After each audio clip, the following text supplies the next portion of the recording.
Cold War and Warm Hearth.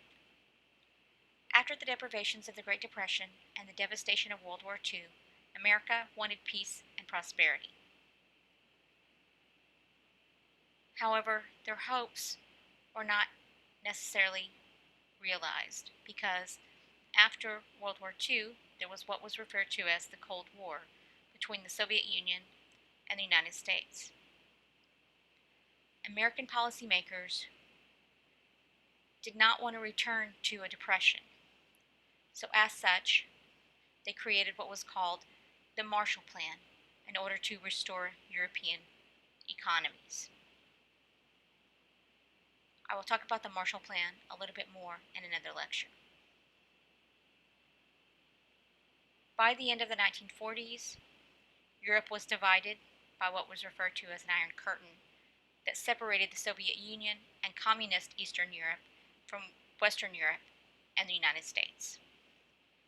So the United States and Western Europe would be part of NATO, and the Soviet Union and other communist nations would be part of the Warsaw Pact.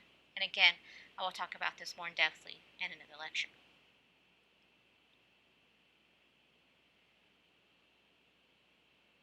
So, the Cold War between the Soviet Union and the US was a war of ideologies coupled with an arms race.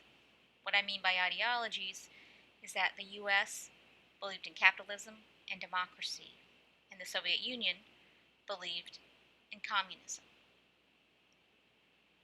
where it's more of a community-owned property, not individually owned property, like in capitalism.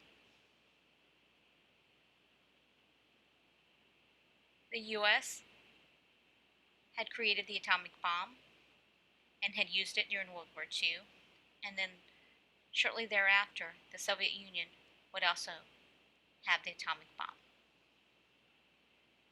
So this creates this fear of uncertainty in the United States.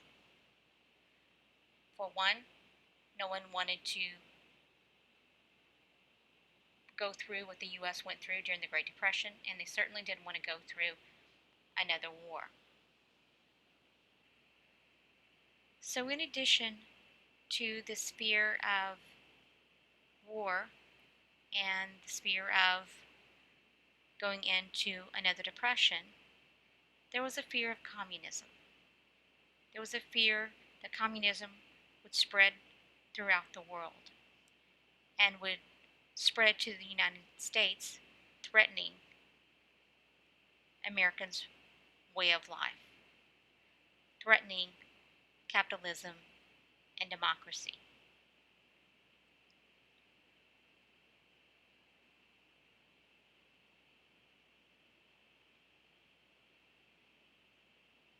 So, there was also the growth of American suburbs. I talked about in the 1950s lecture how we had mass-produced homes, such as Levittown, that homes could be purchased for a reasonable price by working class Americans, thanks in part to the GI Bill. The American economy was doing well. People were buying things. Consumerism was up. People no longer had to worry about rationing goods like they did during the Great Depression and in the Second World War.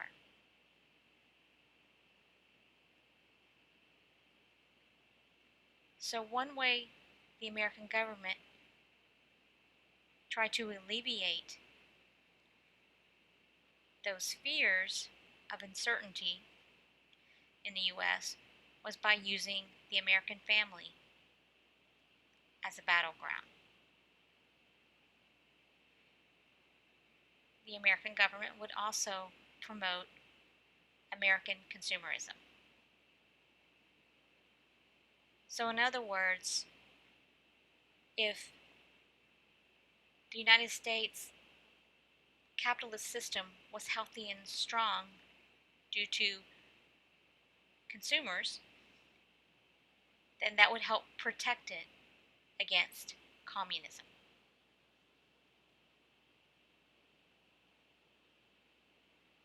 Also,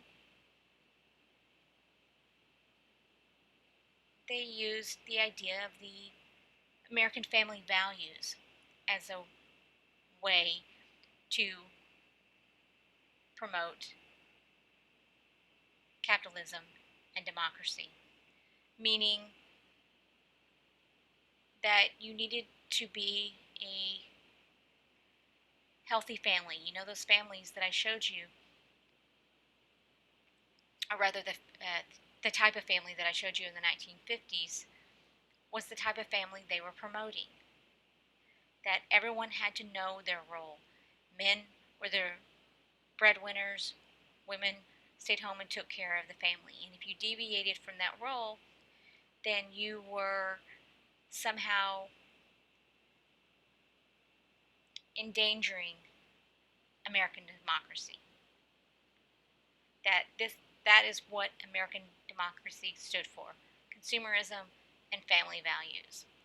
So, for example, if women were working instead of staying home with their families, that was seen as hurting American democracy.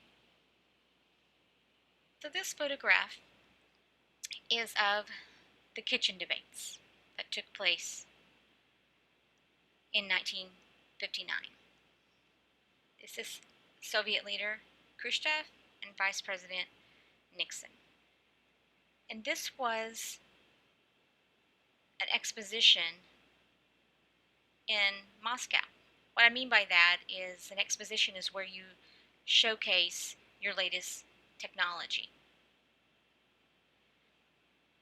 And so in this image, you can see these are pots and pans, and this is clearly an American kitchen. So what America was doing here was posturing. They were showing off their technology. See, this is what democracy can give you. It can give you the latest appliances, and that you can eat good food. You know, this is part of family values. Whereas in the Soviet Union, you didn't necessarily have kitchens that looked like this. You didn't have the latest technology.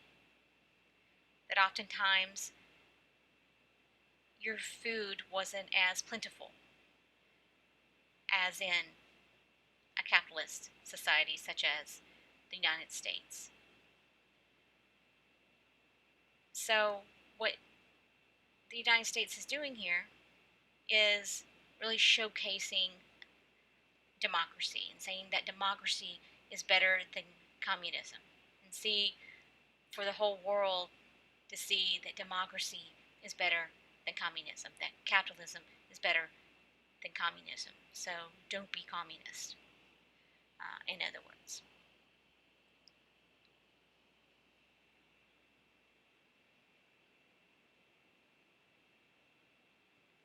Alright, so this ends your Cold War and Warm Hearth lecture. And like I said, I will be going more in depth through the Cold War in another lecture. Take care.